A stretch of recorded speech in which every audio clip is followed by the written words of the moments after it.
Hello दोस्तों, आइए हम लोग आज उषा प्रेमवदा जी की कहानी मछलियां पढ़ते हैं। विजी सड़क के किनारे खड़ी है। पतझड़ की सुनहरी रंग भरी शाम सड़क और इमारतों पर छाई हुई है। पूरब से रह रहकर हवा आती है जिसमें विजी की हल्की पारदर्शी नायलॉन की साड़ी पर छपे फूल धीरे धीरे हिलते हैं। सारे दिन के बाद जूड़ा ढीला हो नीचे गर्दन पर टिका है और बैम्बू क्लिप एक सिरा मांस में निरंतर चुभ रहा है। विजी अकेली नहीं है, पास ही नटराजन भी खड़ा है, पर विजी ने नटराजन की ओर से मुंह फेर लिया है, क्योंकि विजी की आंखों में आंसू हैं। विजी नहीं चाहती है कि नटराजन जाने कि वह रो रही है। 3 महीने के बाद लौटकर विजी ने जो समाचार सबसे पहले सुना, वह यह था कि नटराजन शीघ्र ही मुखी नयनतारा मुखर्जी से विवाह करने जा रहा है। वहां कहाँ वह डायन, कहाँ बेचारा नटराजन, उसने सोचा। विजी चाहती है कि इस बात का बुरा ना माने कि नटराजन को मुकी अच्छी लगती है कि नहीं, कि मुकी ने विजी को निमंत्रण नहीं दिया है, कि स्वयं नटराजन ने अब तक एक बार भी नहीं पूछा है, विजी तुम आओगी ना? अगर पूछे तो विजी को वह सब कहने का अवसर मिले जो हृदय में कल से उमड़ घुमड़ रहा है। शाम को सड़क पर आवाजाही बहुत बढ़ जाती है। लाल बत्ती के बदलने पर दोनों सावधानी से सड़क पार करने लगे। कुछ दूर चलने पर भीड़ और रोशनियों वाली सड़क अचानक ही अंधियारी और उदास दिखने लगी। अब नटराजन को विजी का चेहरा स्पष्ट नहीं दिखाई देता। यहाँ खड़े होकर वह विजी का सिर अपने सीने से लगा लेना चाहता है, क्योंकि उसका उदास सा चेहरा नटराजन से देखा नहीं जाता। पर वह स्वयं जानता है कि ऐसा नहीं करेगा। नटराजन को अपने संयम पर गर्व है और उसके मन में वह संतोष है कि उसने कभी विजी के सम्मुख अपनी भावनाओं को नहीं व्यक्त किया। जो अभी तक विजी से गोप्य रखा है, उसे अब कहने की जरूरत भी क्या है। विजी का घर पहले आता है। वह वहां एक पल ठिठकी और बोली, आओ एक कप कॉफी पीकर चले जाना। विजी के स्वर में आग्रह न था, आत्मीयता भी न थी, पर कुछ था अवश्य। नटराजन जाते जाते रुककर खड़ा हो गया। मुकी को पता लगेगा तो वह बहुत बुरा मानेगी। विजी और मुकी में लंबी अनबन है। विजी तो मुकी का नाम तक नहीं सुन सकती, पर नटराजन अभी तो स्वतंत्र है। उसने देखा कि विजी दरवाजे के ताले में चाबी डालकर घुमाते हुए मुड़कर देख रही थी कि वह आता है या नहीं। अच्छा, नटराजन ने कहा। विजी ने दरवाजा खोला, अंदर जाकर बत्ती जलाई। आओ, अपने पर्स को मेज पर रखते हुए विजी ने कहा। नटराजन ने कमरे के मध्य में खड़े होकर चारों ओर नजर दौड़ाई। दीवार पर एक एयर इंडिया का पुराना कैलेंडर, मैक्सिकन बास्केट के सेट वाला लंबा लैंप, सोफे पर छींट का वही खोल। चाय पियोगे या कॉफी? विजी ने पूछा, और उत्तर की आशा में विमनस्क भाव से खड़ी रही। कॉफी हो तो कॉफी, नहीं तो एक गिलास पानी से ही काम चलेगा। लगता है कि मीठा बोलना भूल गए हो। कौन, मैं कि तुम? मैंने तो मीठा बोलना जाना ही कब था। मीठा तो वह बोलती है, विजी ने कहते कहते अपने को रोक लिया और रसोई की ओर चली गई। कमरे में रसोई का दरवाजा दिखता है। नटराजन ने कुर्सी थोड़ा सा आगे उठंग कर पूछा, कौन? विजी रसोई के अंदर हो गई। उसने नटराजन को न दिख सके, जिससे नटराजन को न दिख सके। तब नटराजन ने कुछ स्वस्ति सी अनुभव करते हुए पैर फैलाकर सामने रखी मेज पर टिका दिए। रसोई में पानी गिरने की झरझर आवाज आ रही थी। खिड़की के प्लास्टिक पर्दों पर उस पार कुछ नहीं दिखता। अमेरिका के इस शहर में विजी नाम की लड़की के घर में अकेले बैठे नटराजन को इस समय कुछ भी असंगत नहीं लगता। वह भूल सा जाता है कि कुछ दिन बाद वह एक दूसरी लड़की से विवाह करने जा रहा है।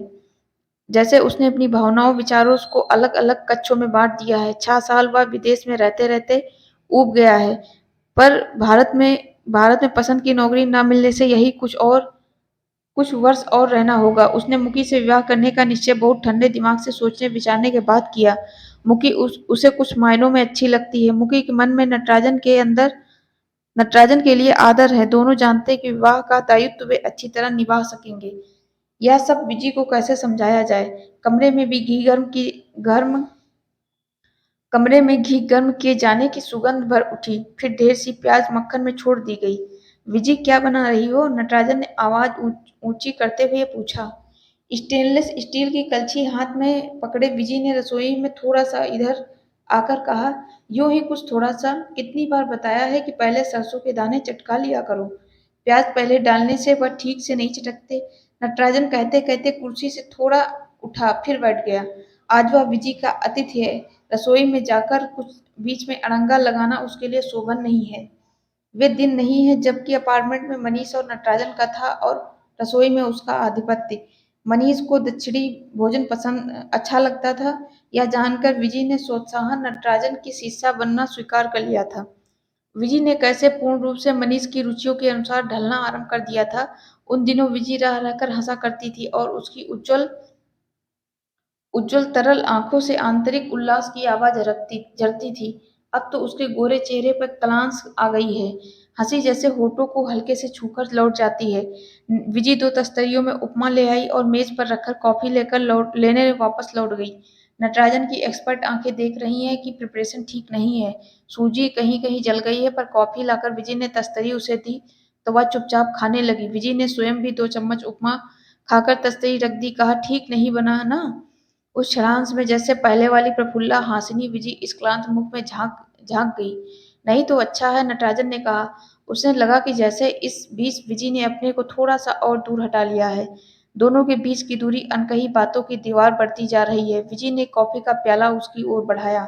नटराजन ने प्याला थामते हुए वातावरण को यथासाध्य सहज बनाने के प्रयत्न में पूछा, वाशिंगटन में कैसा लगा विजय? यहाँ कब तक रहने का इरादा है? वाशिंगटन में मैंने एक नाटक देखा था जो बहुत पसंद आया। छोटी मछली बड़ी मछली छोटी मछली बड़ी मछली, इसमें बड़ी मछली छोटी मछलियों को निगलती रहती है। तब से कभी कभी सोचती हूँ कि क्या कोई छोटी मछली उलट कर वार भी नहीं कर सकती। काकर वह अनमनी सी हंसी। तुम नहीं समझोगे, बहुत उलझी बिखरी मानसिक प्रक्रिया होती जा रही है मेरी। घर में सब ठीक प्रकार है, पिता भाई बहन? विजय ने स्पष्ट चकित आंखें उठाई और कहा, वे लोग मुझे चिट्ठी ही नहीं लिखते। तुमने उन्हें सूचना नहीं दी? इतना लड़ भिड़कर इतने गर्व के साथ चली आई थी, यह किस मुख से लिखती कि शादी टूट गई है। मनीष मनीष का जी मुझसे भर गया है। विजय की बात में हल्की हल्की कड़वाहट है। नटराजन नहीं चाहता कि यह बात और आगे बढ़े। विजय और मनीष के विवाह न करने में मुखी का जितना हाथ है, नटराजन से छिपा नहीं है। इस नाटक का यह अद्योपान दर्शक रहा है। थोड़ी कॉफी और दोगी विजय? उसने पूछा। बाहर अंधेरा गाढ़ा हो गया है, कमरे में लैंप सेट की जिंजरियों से निकलकर दीवार पर गिरता प्रकाश अच्छा दिखता है। विजय ने अपने बालों में अटका क्लिप निकालकर मेज पर रख दिया और सिर को धीरे धीरे कई झटके दिए, जिससे बाल पूरे खुल जाएं।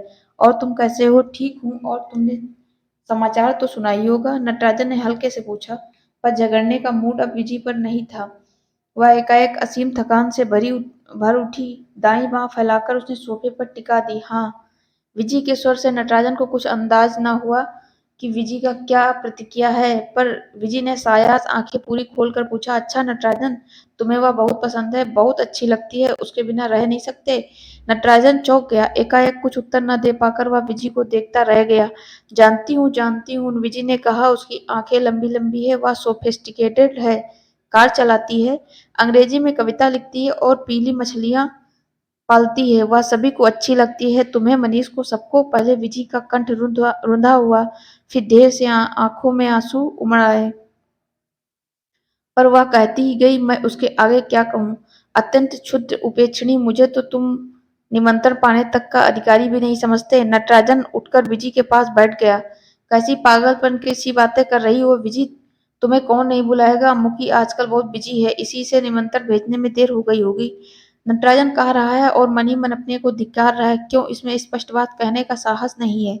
अनेक बार चाहने पर भी मुंह से विजय को न जता सका कि उसके लिए वह कितनी प्रिय है। 6 वर्षों के इस दीर्घ प्रवास में अनेक युवतियों से परिचय हुआ, पर विजय के मन नैकट्य से उसमें जो प्रतिक्रियाएं होती थी, वह नटराजन के लिए एक नया ही अनुभव था।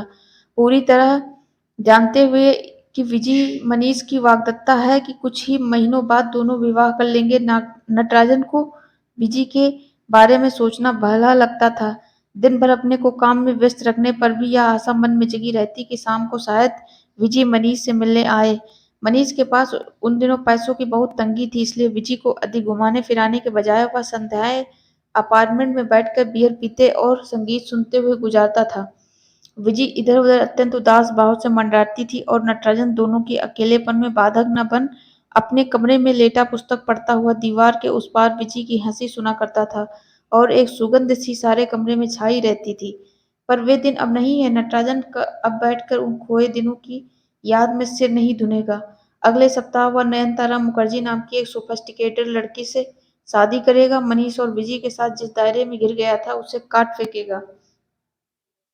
मुक्की फाइन आर्ट्स की छात्रा है। वह तांबे के पात्र गढ़ती है, चित्र बनाती है। नटराजन ने विवाह से पहले उसे अपने बैंक के अकाउंट में उसका नाम भी चढ़वा दिया है और उसे पूरी छूट दे दी है। मुक्की की राय में एक नई अपार्टमेंट बिल्डिंग की 5वीं मंजिल पर 3 कमरे का फ्लैट ले लिया है। मुक्की ने डेनिश पद्धति का फर्नीचर ऑर्डर किया है और उसकी एक मित्र पर्दे बना रही है। मुक्की ने अपने को नए घर को सजाने को व्यस्त कर लिया है। नहीं, मुक्की के साथ घर जमाकर रहना नटराजन को बुरा नहीं लगेगा, पर यहाँ बैठे-बैठे मन में वेदना की एक खरोंच बाकी है। या पास बैठी रुदिता विजी मन में जितनी अपनी है वह शायद मुक्की कभी न होगी। नटराजन एक दर्शक रहा, उसे इससे अधिक प्राप्त न होगा। नटराजन एकाएक कठोर हो गया। ऐसी छिन्न दलित तो विजी कभी न थी। बंधु बांधवों से दूर, सुबह से शाम तक परिश्रम के बाद अकेले संध्या और रात बिताते हुए विजी को कैसा लगा होगा, इसका नटराजन कुछ कुछ अनुमान लगा सकता था। और ऐसी साधना मनीष के लिए, मनीष जिसने एक बहुत ठंडे अनासक्त भाव से नटराजन से कह दिया था, विजी के लिए मेरे मन में सब कुछ नहीं बचा। वह बहुत सीधी, सरल, अनकॉम्प्लिकेटेड लड़की है। मुझे बांध सके, संतुष्टि दे सके, ऐसी मानसिक गहराइयां नहीं है उसमें। मुझे पत्नी चाहिए तो मुखी जैसी कलात्मक, स्फूर्तिदायक, इंटेलेक्चुअल। फिर मुखी भी उसे बांध न सकी। विजी रो मत, नटराजन ने कहा। कितना चाहती हूँ कि दृढ़ बनूं, फिर न जाने क्यों बहुत दुर्बल हो जाती हूँ। और आंसू नहीं रुकते। विजी तुम अब भी। हाँ नटराजन, मनीष कहा करता था कि प्यार चुक जाता है, भावनाएं मर जाती हैं। अक्सर सोचती हूँ कि मुझ में ऐसा क्यों नहीं होता, मैं क्यों निर्मम कठोर नहीं हो पाती। मुखी मुझ पर हंसती थी, मेरे भारतीय संस्कारों पर। मुझे इस पर लज्जा नहीं कि मैं उसकी तरह आधुनिक नहीं हूँ।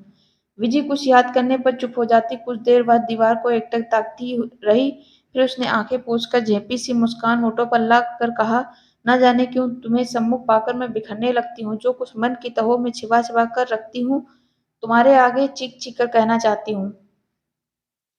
वहां अधिक बैठे रहना नटराजन को असहनीय प्रतीत होने लगा। वह उठ खड़ा हुआ और कुर्सी पर पड़ा अपना कोट पहनते हुए कुछ तल्खी से बोला, इसकी चिंता ना करो विजी, मैं हमेशा हर एक की बातें सुनने को उद्यत हूँ। जैसे नटराजन एक बहुत कन्वीनियंट व्यक्ति है, जिसमें सभी अपने अपने मन की बात कह लेते हैं, पर उसके अंदर भी कुछ है जो काटता रहता है, हर समय घूमता रहता है। कमरे से बाहर आकर ठंडी हो आई रात में नए घर की ओर चलते हुए नटराजन की आंखों के आगे विजी का आहत दम नीचे आज चेहरा घूमता रहा। फिर अपने ऊपर आक्रोश भी कि जो स्वयं ही आहत है, उसे और दुखी करने से क्या फायदा।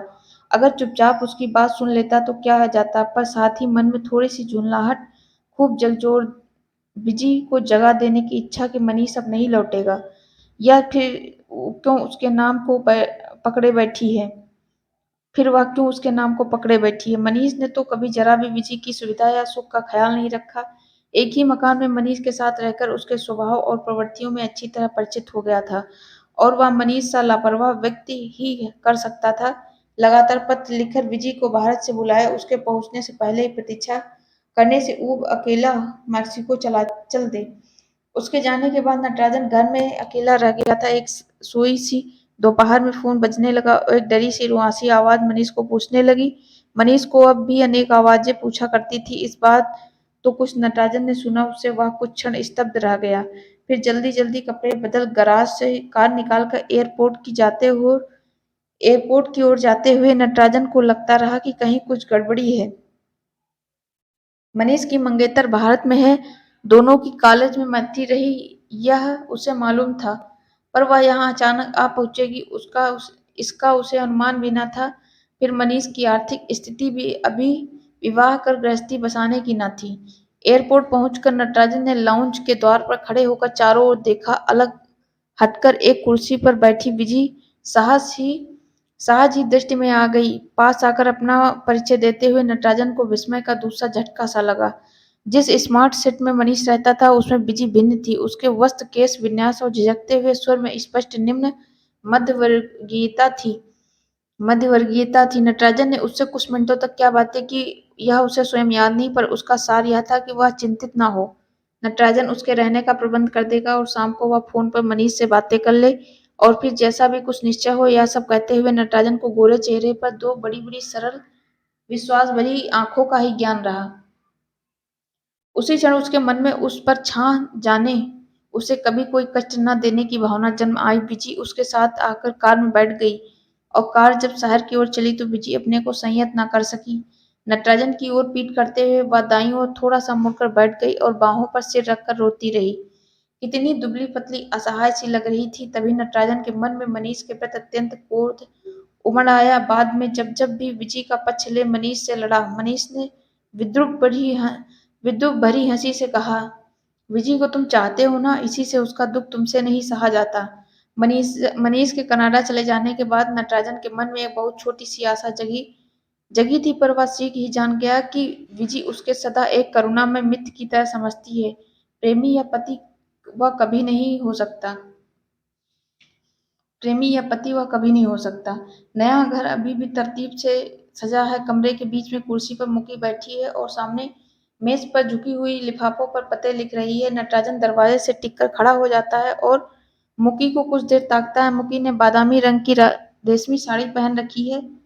गले में बड़े बड़े अनगढ़ मनकों की लंबी काली माला है। बिना बाहों का ब्लाउज, फूल चिकनी सांवली बाहें। नटराजन को देखकर मुकी ने कलम रख दी और हल्की सी मुस्कुराहट उसके चेहरे पर फैलाई।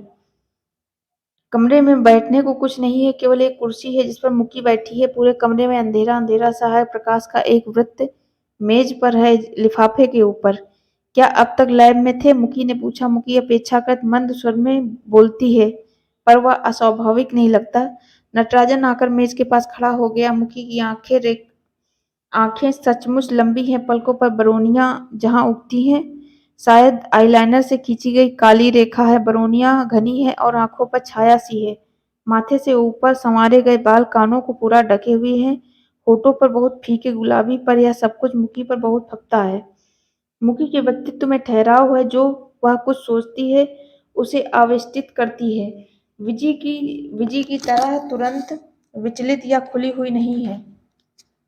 नटराजन ने चाहा कि वह विजी और मुकी की तुलना करना छोड़ दे, पर वह ऐसी आदत बन गई है कि सहज नहीं छूटती।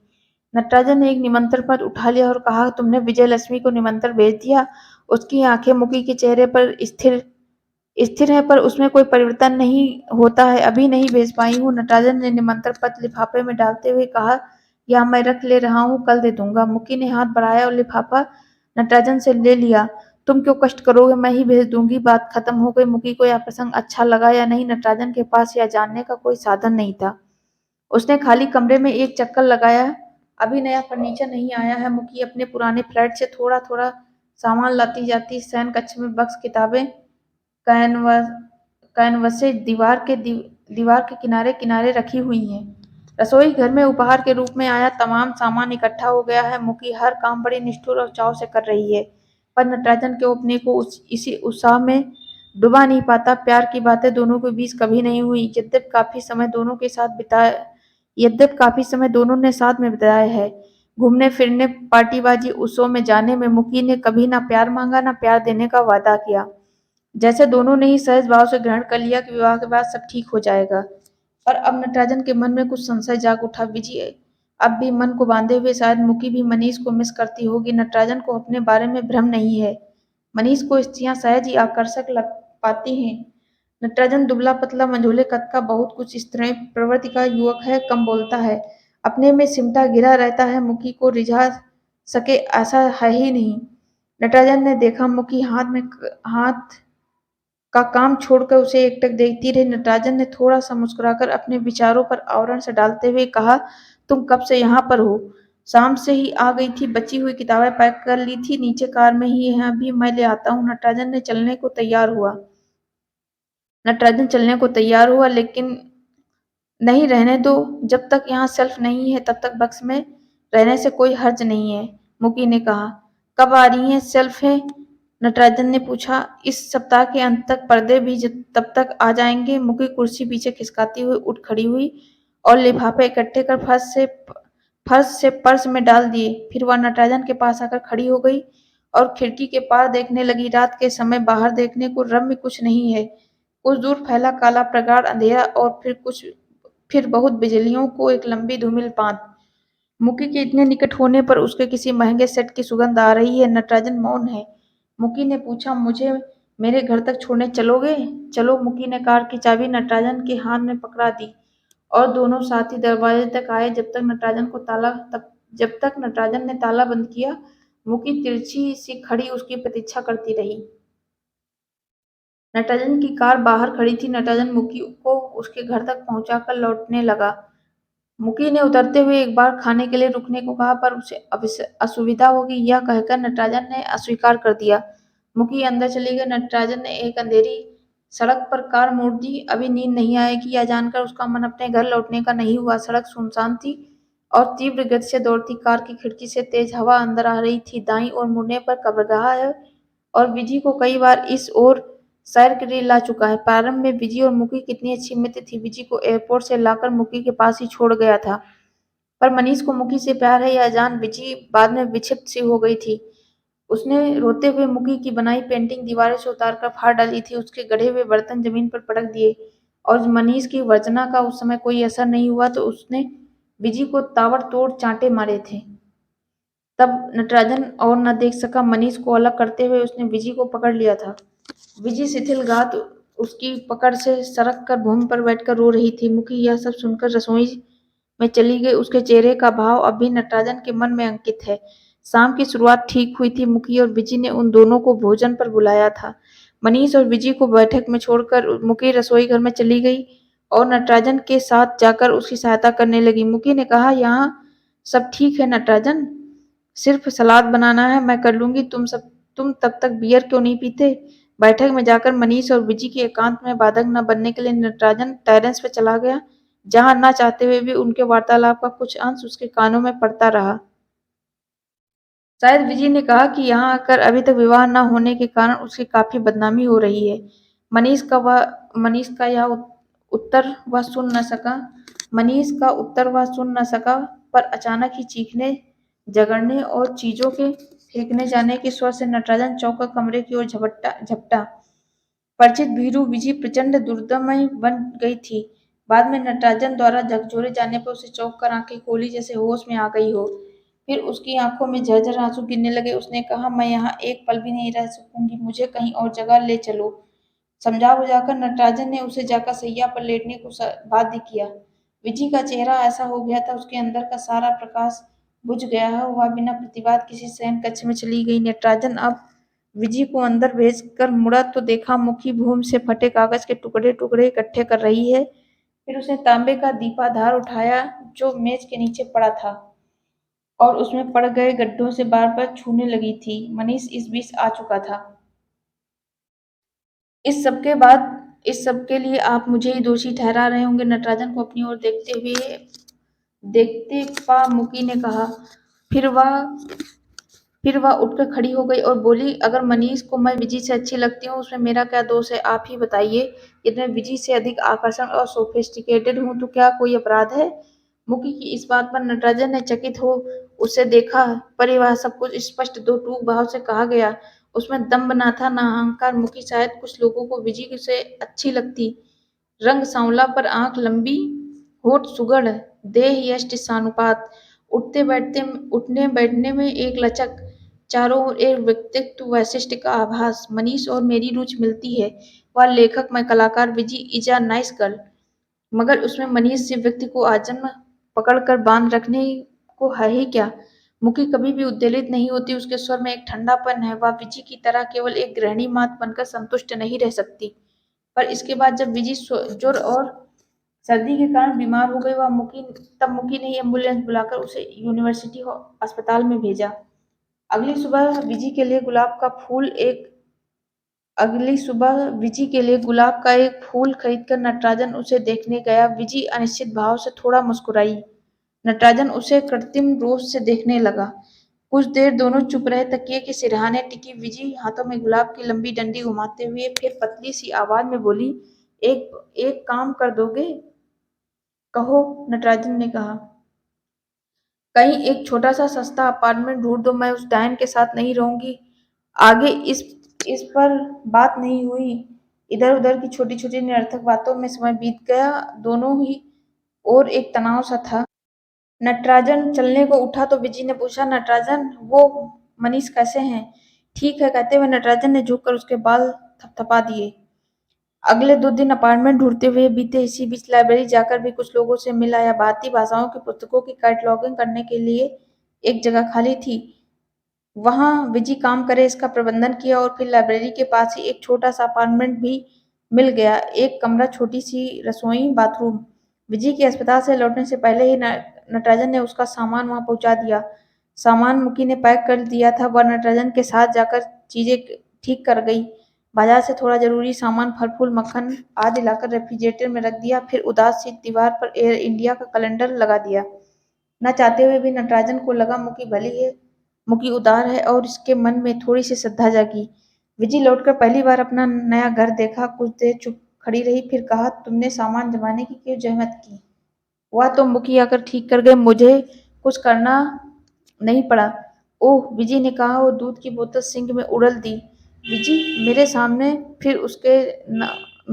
फिर उसका नाम मत लेना, विजी ने कहा। इसी इसमत से जुड़ा एक और प्रसंग है। नटराजन प्रायः विजी की ओर चला जाता था, चाहता कि उसे किसी तरह उलझाए रखे, उसके जिससे विजी को अधिक सोच विचार अपने दुखी करने का मौका न मिले।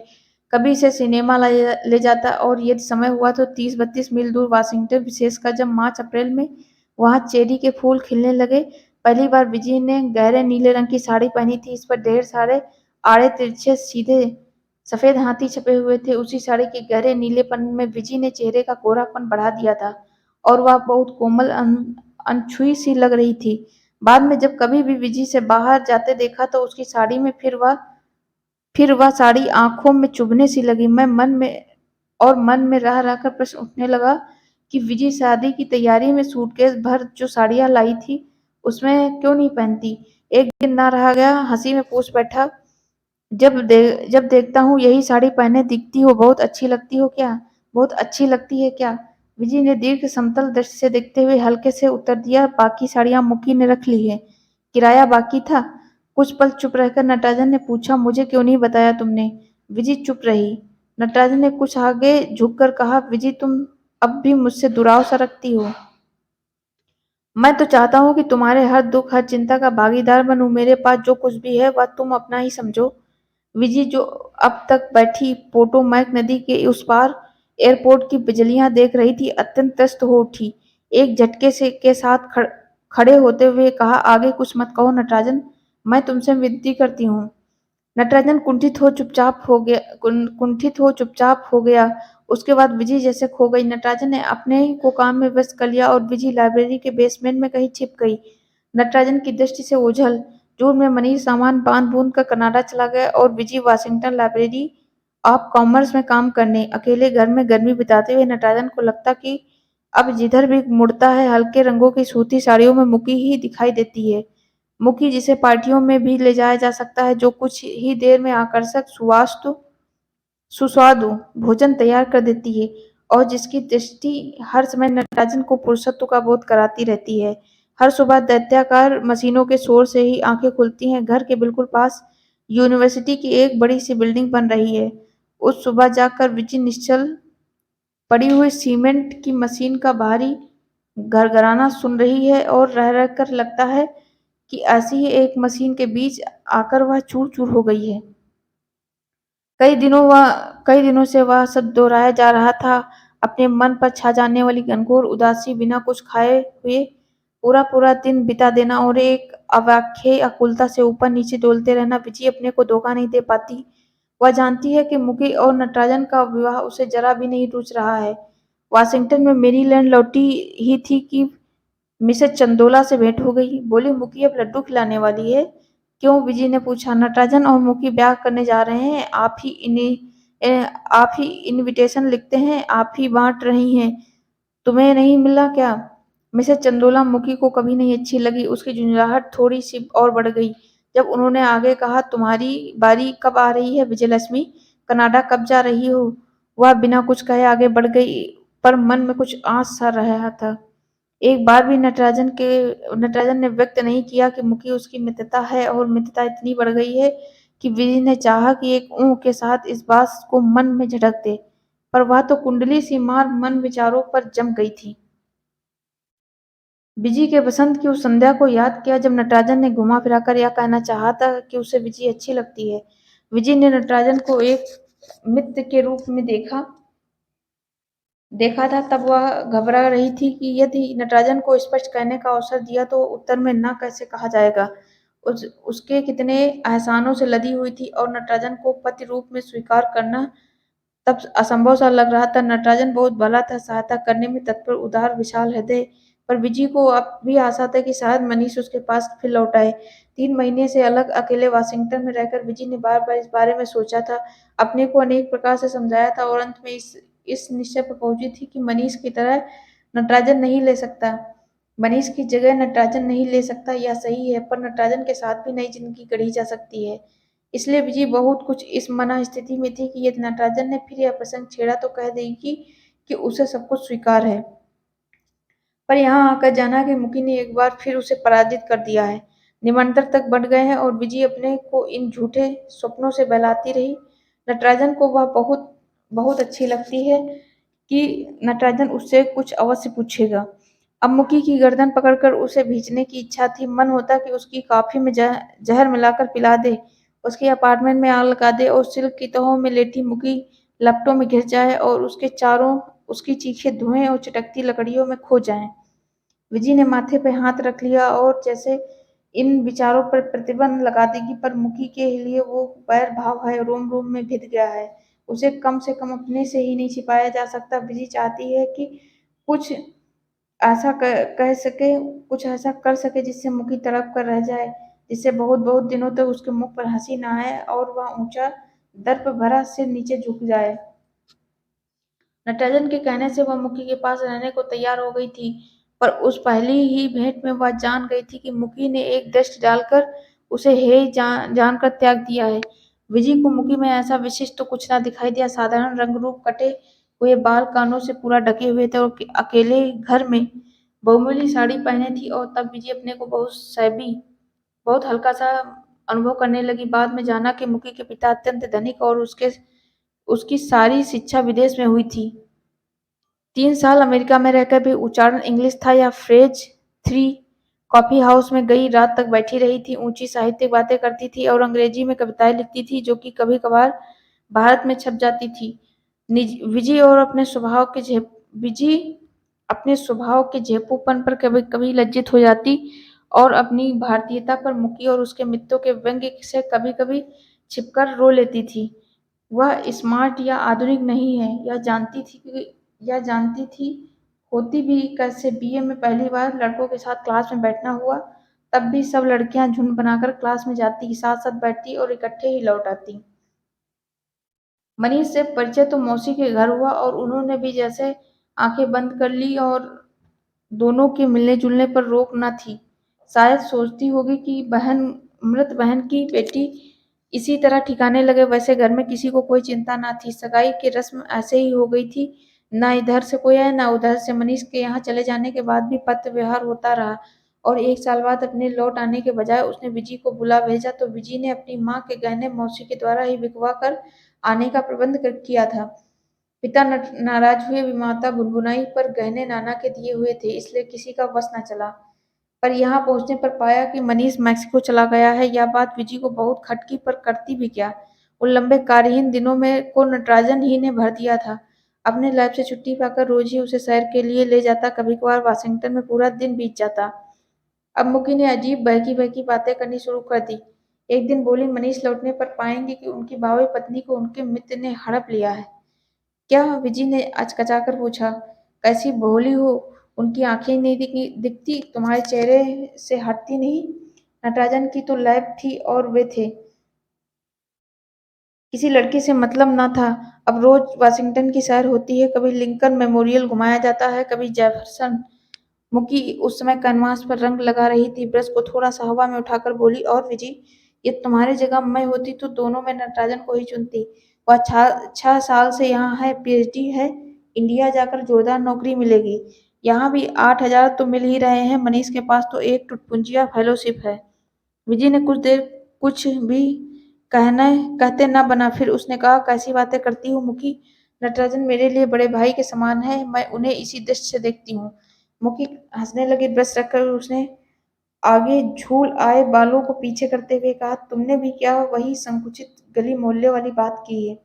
नटराजन, तुम्हारे भाई कैसे हो गए? वे मैसूर से हैं, तुम पटना से आई हो। तुम्हें और नटराजन में केवल एक ही रिश्ता है, वह एक सुंदर स्वस्थ युवती हो और वे एक ऐसे युवक हैं जिन्हें तुम अच्छी लगती हो। ऐसी सिचुएशन में मालूम है क्या होगा? बस मुकी, और कुछ नहीं सुनना। मुझे और मेरी मान्यताओं को तुम अलग छोड़ दो, विजय ने बुरा मानते हुए कहा। और अब वह विवाह होने जा रहा है जिसमें निश्चय ही नटराजन से अधिक उसके वेतन व भविष्य की संभावनाओं का ख्याल किया होगा मुकी ने। विजय को यह दृढ़ विश्वास है कि, पर दुख तो इस बात का है कि नटराजन कैसे मूड हो गया। क्या वह मुकी की असलियत नहीं जानता? विजय ने उठकर चाय का पानी स्टोव पर रख दिया और हथेली पर 2 एस्पिरिनी की टिकिया रख उन्हें कुछ देर देखती रही। पटना में सब कुछ वैसा ही होगा। विमाता का बुदबुदाना, माता पिता की लंबी चुप्पियां या खींच झुंझलाहट भरा स्वर, छोटी बहन का रेडियो के साथ फिल्मी गीत गाना। क्या कभी किसी को उसकी विजय रश्मि की कभी याद न आती होगी? इन सालों में कितनी दूर आ गई है वह। मुड़कर देखने में मन में ऐसा आश्चर्य सा भर जाता है कि कभी जिंदगी इससे भिन्न भी थी। अब तो लाइब्रेरी का बेसमेंट है और किताबों के ऊंचे ऊंचे ढेर हैं। कभी कभी काम करते हुए कुछ याद आ जाता है, मनीष की बाहों की कसी जकड़, उसका मुस्कुराना और कभी कभी वह क्रूर शब्द। तब भी जी यहाँ से दूर कहीं चली जाना चाहती है। वह जानती है कि वह वापस लौटना असंभव सा ही है। कहीं से आएंगे किराए के पैसे, और किस मुंह से पिता की देहरी पर जाकर देहरी पर जाकर खड़ी होगी। कहीं और नौकरी कर सकती है, पर जैसे विजी के अंदर की समस्त शक्ति रिस गई है। उस छोटी सी रसोई में खड़ी विजी सोचती है कि औरों की तरह सहज सरल जीवन क्यों नहीं हुआ उसका। कब अनजाने ही ऐसा घट गया जिससे वह औरों से अलग छिटक गई। यदि मनीष पर विश्वास न किया होता तो शायद इस दशा तक न पहुंचती। यदि मुक्त सी कुटिलता आती तो भी आज अकेले में यूं युद्धंध न करना पड़ता। चाय का पानी उबलने लगा।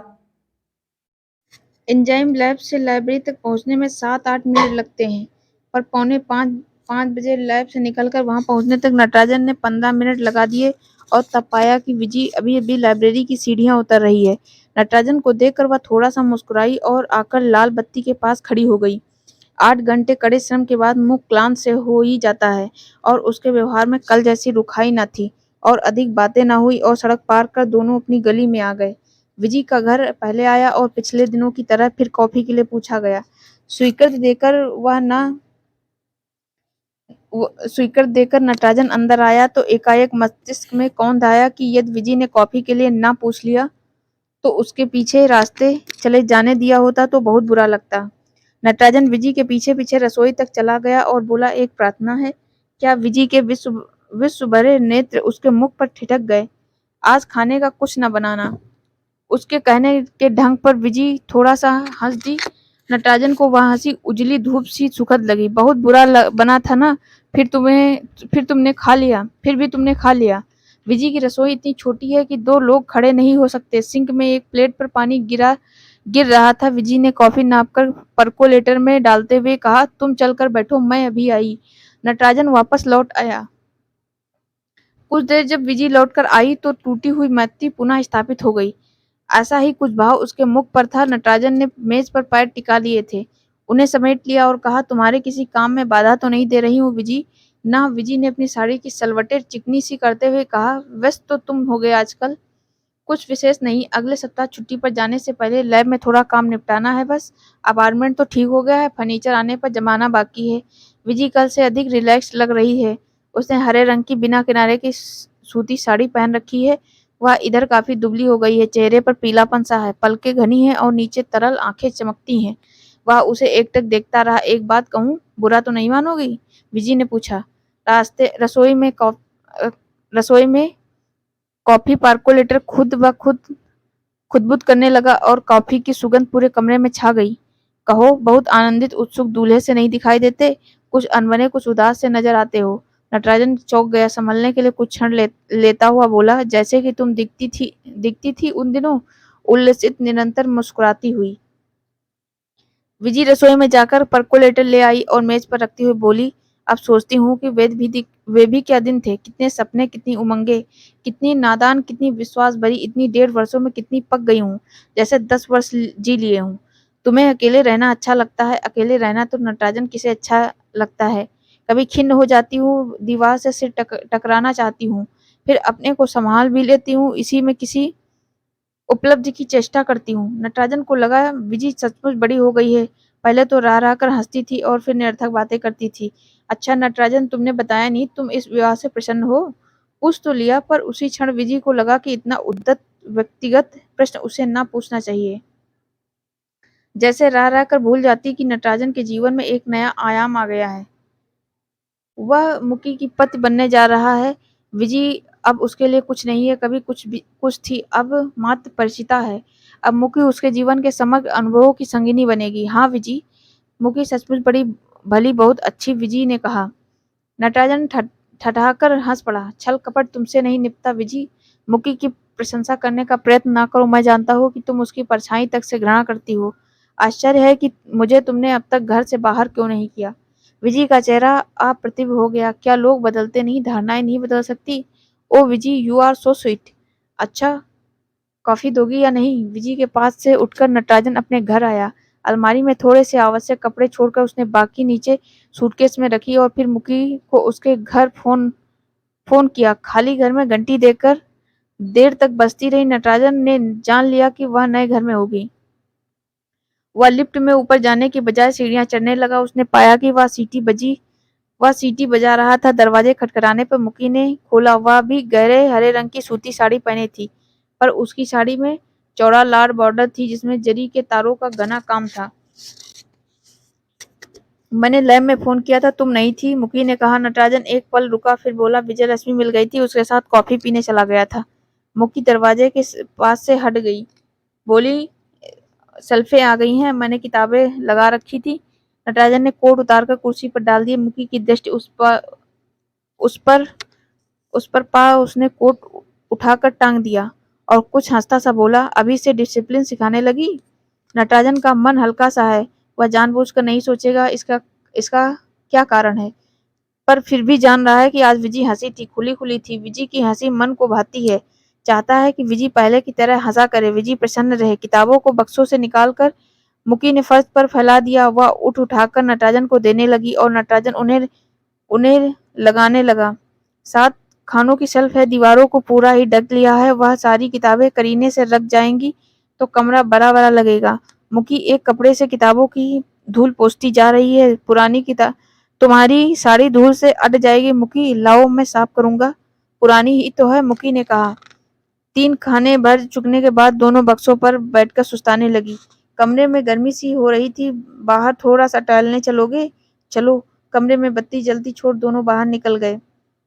नीचे पहुंचकर लगा कि शाम सचमुच ठंडी और मोहक है। सड़क की बत्तियां बहुत चमकीली और पेड़ चुप खामोश। नटराजन ने पूछा, कार पर थोड़ी दूर चलोगे मुकी? अच्छा। नटराजन ने दरवाजा खोला और मुकी रुक गई। नटराजन बाई सीट पर बैठा और कार स्टार्ट की। बिना जाने उसने कार कब्रगाह की ओर मोड़ दी। कार में मुकी की सेंट की सुगंध है। दीर्घ मौन को तोड़ते हुए नटराजन ने पूछा, मुकी क्या तुम्हें यह सब अच्छा लग रहा है? मुकी गर्दन को हरी साड़ी में लिपटी मुकी सच नहीं लगती। उसने आज तक मुकी का स्पर्श नहीं किया। इसी समय हाथ बढ़ाकर खुली बांह छूना चाहता है, जैसे यह जानने को कि क्या उसकी त्वचा उतनी ही उष्ण और चिकनी है जैसा कि मनीष कहा करता था। कुछ समय पहले तक मन में भरी हुई अनजान सी खुशी तड़प कर टूट गई। नटराजन के मन में अचरज सा भर आया कि बगल में इस नितांत अपरिचित को बैठाकर कहाँ और किस लिए ले जा रहा है। क्या उसके मन में मुकी के लिए सचमुच कहीं ममत्व या स्नेह छिपा है, या यह विवाह 34 साल के जीवन का अकेलापन दूर करने के निमित्त के लिए किया जा रहा है? पास बैठी नयनतारा मुखर्जी के बारे में वह क्या जानता? नटराजन ने आकर पूछना चाहा, तुम क्या हो मुकी? तुम्हारा सत्य रूप क्या है? तुमने मुझसे विवाह करना क्यों स्वीकार किया? क्या 27वें वर्ष में तुम्हें एक पति की कमी महसूस हुई, या मेरे लिए तुम्हारे मन में आदर के अतिरिक्त और कुछ नहीं? क्या तुम वैसी ही लोभी, स्वार्थी, क्षुद्र हो जैसा कि विजी ने तुम्हें चित्रित किया? क्या तुम उतनी ही सहज प्राप्य हो जैसा अवज्ञा से मनीष कहा करता था? बी केयरफुल, मुकी ने कहा। सकरी सड़क पर सामने से एक कार आती दिखाई दी और नटराजन ने अपनी कार जल्दी से बाईं ओर मोड़ी तो कार सड़क छोड़ पथरीली भूमि पर उतर आई। सामने वाली कार तेजी से गुजर आई। नटराजन फिर सड़क पर आ गया और कुछ देर बाद याद आया कि मुकी ने बात का कोई उत्तर नहीं दिया। विजी ना उस रात सो सकी ना उससे अगली रात, और नटराजन को अपनी लैब में आया बात चौंक उठा। हाथ का बीकर मेज पर रखकर वह लैब से बाहर निकल आया और बोला, क्यों विजी, खैरियत तो है? कुछ समय होगा तुम्हारे पास? विजी ने पूछा। हाँ, मैं विजी कुछ कहे इस प्रतीक्षा में खड़ा रहा, फिर बोला, आओ कॉफी लाउंज में चलें, वहां इस समय कोई नहीं होगा। विजी चुपचाप, साथ जल्दी कॉफी लोगी? नहीं, कोका कोला। नटराजन ने मशीन में पैसे डालकर 2 बोतलें निकाली, फिर ढक्कन खोलकर एक विजी के आगे रख दी। मैं ज्यादा भूमिका नहीं बांधूंगी नटराजन, 2 दिन से लगातार सोच रही हूँ कि इस जिंदगी का क्या करूँ, समझ नहीं आता। विजी रुककर नटराजन का मुंह ताकने लगी, फिर एकदम कह डाला, नटराजन मुझे $1000 चाहिए। मुझसे अब यहाँ एक भी दिन ना रहा जाएगा। मैं वापस जाना चाहती हूँ। कुछ भी हो, वह अपना देश है, वे लोग मेरे अपने हैं। दे सकोगे नटराजन? विजी ने उसके चेहरे पर अपनी उत्सुकता कातर आंखें जमा दी। तुम इतनी जल्दी कैसे जा सकोगी? मैंने पता लगा लिया है, मुझे प्लेन पर जगह मिल जाएगी। न्यूयॉर्क से लंदन नहीं, पहले मैं कनाडा जाना चाहती हूँ। ओह, नटराजन ने कहा, मालूम नहीं कब तुम्हें यह वापस कर सकूंगी, कभी तुम्हें वापस कर सकूंगी, पर मुझे और कोई उपाय नहीं दिखता। पर विजी, तुम पूरी तरह श्योर हो ना? विजी ने सिर हिलाकर बताया कि हाँ। विजी का हठ नटराजन को मालूम है। नटराजन ने जेब से चेक बुक निकाली, $1500 का चेक लिखकर दे दिया। नटराजन विजी से कुछ कहना चाहा। अगर कुछ और जरूरत हो तो बताना। विजी, मॉन्ट्रियल कब जाओगी? कल शाम, पर तुम एयरपोर्ट मत आना, अकेले ही जाना चाहती हूँ। पर नटराजन उसे एयरपोर्ट ले गया। विजी चुप थी, शायद वह भी वह दिन याद कर रही थी जबकि मनीष के स्थान पर नटराजन उससे यहाँ मिलने आया था। एक बात कहना चाहती हूँ नटू, विजी ने जहाज पर चढ़ने से कुछ क्षण पहले कहा, मेरे प्रति बहुत अनुदार मत हो जाना। थोड़ी सी करुणा, और उसका गला भर आया। उसे पहुंचाकर लौटते हुए नटराजन को लगा कि जैसे उसके जीवन में कभी ना भर सकने वाली अनेक अभाव हो गए हैं। साथ ही थोड़ा सा धीरज है कि हर समय विजी की उपस्थित दंश देने को न रह सकेगी। फिर नटराजन को याद आया कि अब तो कुल 3 ही दिन बीच में रह गए हैं। शनिवार को कुछ मित्रों ने उसे और मुकी को भोज पर बुलाया है।